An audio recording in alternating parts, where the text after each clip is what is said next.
Allah ka raba mu da san zuciya.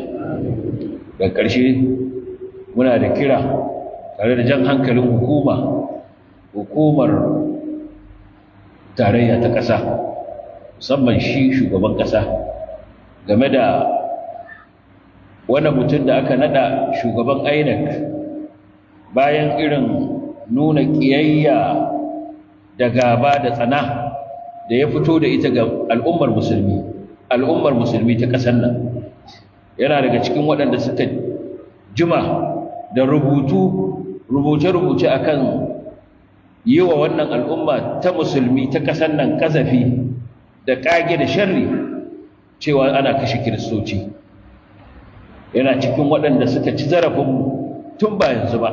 Ya rubuta takardu sun fi shafi 80, yana sukan musulmin Najeriya, yana tuhumar su da zalunci, yana tuhumar su da ta'addanci, yana tuhumar su da rashin gaskiya, yana kirayen kasashen duniya cewa su shigo su kwaci kiristoci daga hannun musulmi a Najeriya. Wannan mutum kuma a ce an ɗauko shi an bashi shugabancin hukumar zaɓe ta ƙasa. A ina kake zaton wannan mutumin zai yi wa musulmi adalci? A duk inda za a tsayar da ɗan takara musulmi da wanda ba musulmi ba, to ba za ka taɓa tsammanin wannan mutum a ƙarƙashin shugabancinsa ba zai ba wa musulmi gaskiya yayin da yake da gaskiya. Shi ko shugabanci ana san in za ka ba da shi ga mutumin da yake mai gaskiya, ba mara gaskiya ba. A ka'idar shugabanci ba, idan ka ɗauki mutum ka ba shi wani shugabanci, kaga al'umma ba ta son sa, to sai ka cire shi ka kawo wani kasa. Wanda ita ce ka'ida ta shugabanci. Kana son ka samu zaman lafiya ne da al'umma da haɗin kansu. Ko da wanda yake na kirki ne ka sa al'umma ta nuna ba ta yadda ba, to ka'ida sai ka aje shi ka ɗauko wani, tunda akwai wasu suna nan da dama wanda suka cancanta. Sayyidina Umar, Allah ya kama masa yadda, lokacin da ya tura Sa'ad ibn Abi Waqqas, ɗaya daga cikin sahabban da aka yi musu albishir da aljanna, su 10, ya tura shi gwamna a Kufa. Mutanen Kufa suka zo suka ce baya sa san shi. Haka Sayyidina Umar ya cire shi. Sa'ad ibn Abi Waqqas ya cancance ya zama halifa na al'ummar musulmi duka, ba wai garin Kufa kadai ba. Amma saboda adalcin Sayyidina Umar sai ya cire shi, saboda ya zauna da al'umma ya samu haɗin kansu a cikin abin da yake da shugabanci. Mutumin da aka yi wa albishir da aljanna, to bare mutumin da yake da tabo, ba ma tabo ba, yake da raunuka caba-caba a jikinsa, a ɗauke shi a bashi wani abin da ya shafi shugabancin al'umma duka, tunda duk abin da ya shafi ainihin ya shafi duka wani shugabanci da wani position da za a rike a ƙasar nan, tun daga shugaban ƙasa har zuwa kansila. A ƙarƙashin hukumarsa za a tabbatar da waɗannan shugabanni. A ce an ɗauki wani marar gaskiya an ba da shi. Babu shakka in aka yi haka, to ba a yi wa al'ummar musulmi ba, kai ba a yi wa al'ummar Najeriya ba adalci.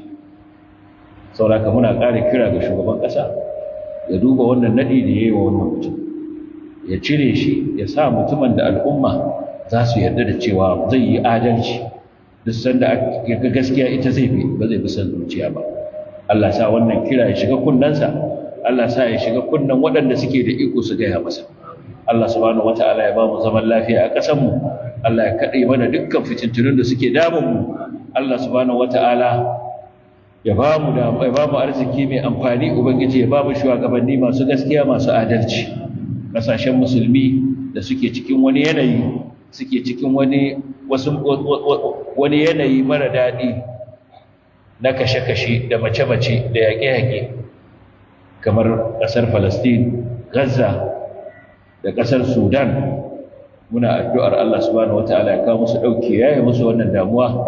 Allah subhanahu wata'ala ya kawar musu da zalincin azzalimai da waɗanda suke goyawa azzaliman nan baya. Allah subhanahu wata'ala tabbatar mana da zaman lafiya mai ɗorewa a ƙasashenmu. Abin da ke cikin zukatansu ya muni a kan, ni ban taɓa ganin tashin hankali irin wannan. Kiyayyar tasu kadma da talibaba za ku min afwahi, kuma wallahi kamar yadda Allah ya faɗa wa mata fi su duro mu aka ba. Abin da ke cikin zukatansu ya muni a kan abin da suke faɗa. Tunda dai za su fito su kalli musulmi su nuna su ba za su dan jingina da matsala kan neman komai ba.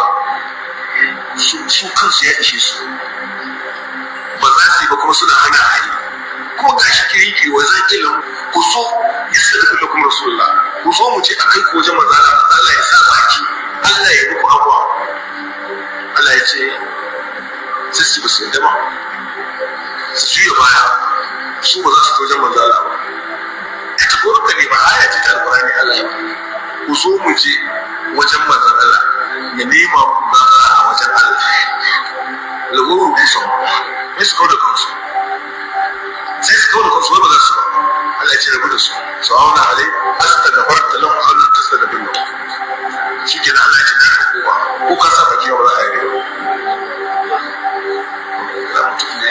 ko ba kyau ta kai maza da duniya ko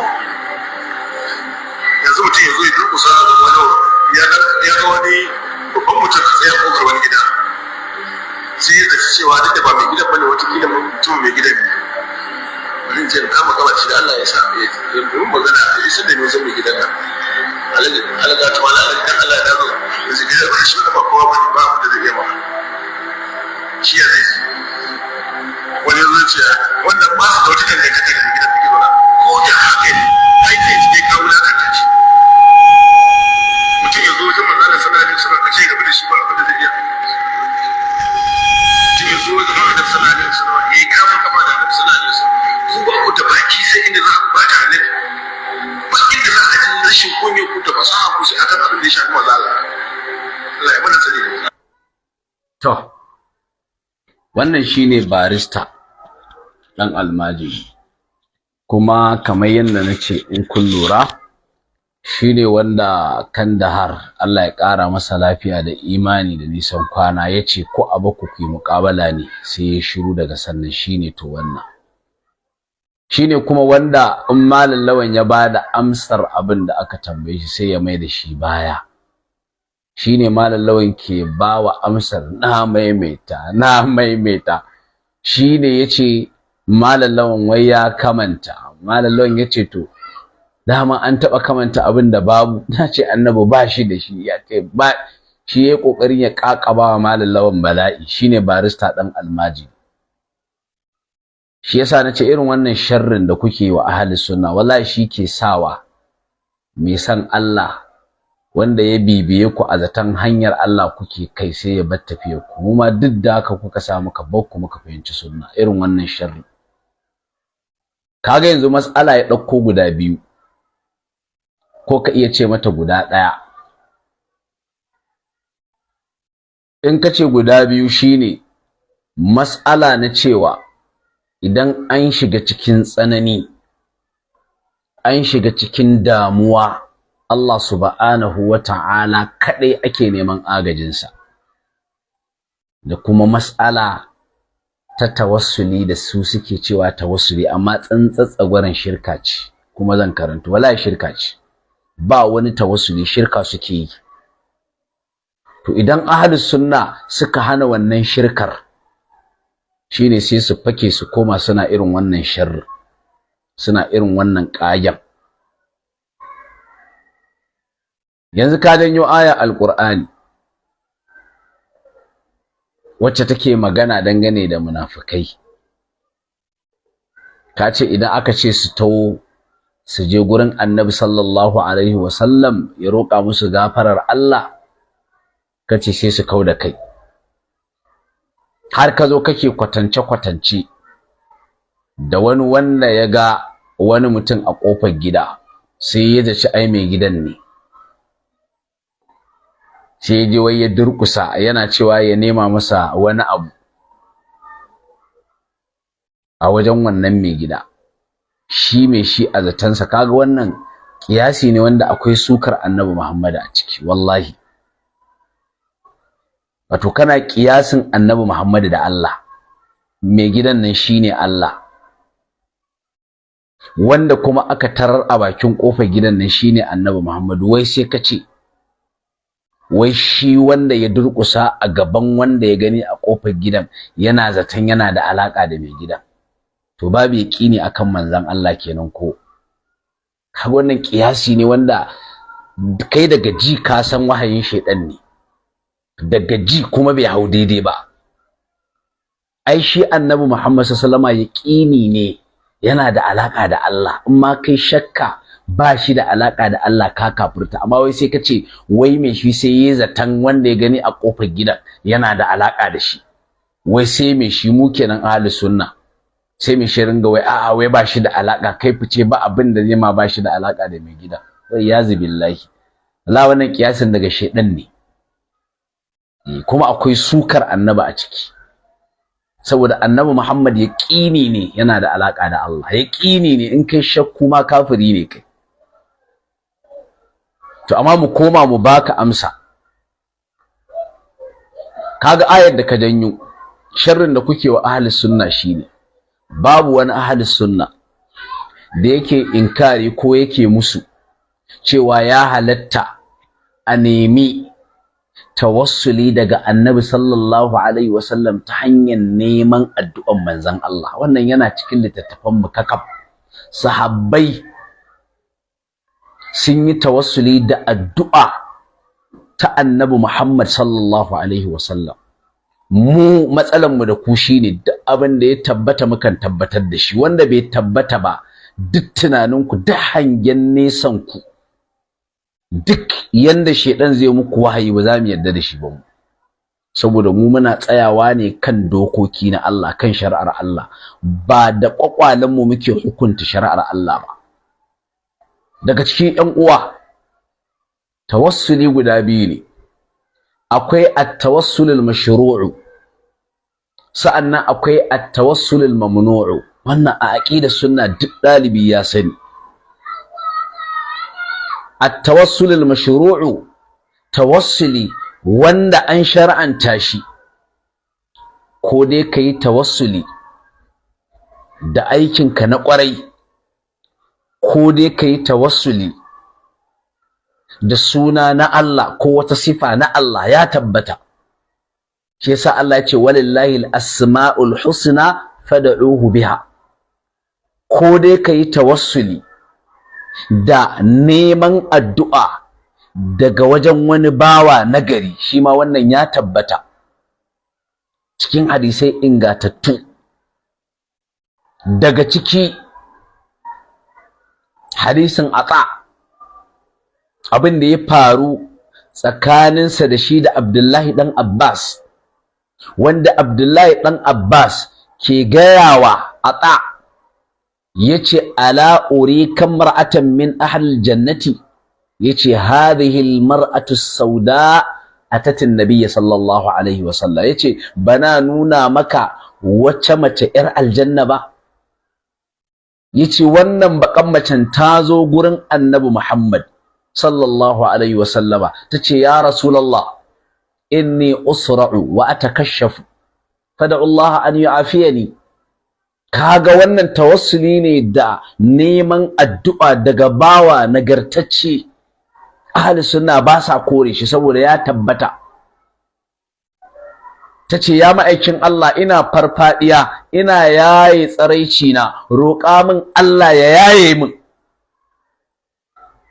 Haka annabi Muhammad sallallahu alaihi wasallama ya bata zabi, yace in tayi haƙuri akan wannan tana da aljanna, in kuma tana so a roƙa mata Allah ya, sai tace amma dai a roƙa mata Allah wanda idan tayi farfadiyan ba za ta fitar da tsaraicin ta ba.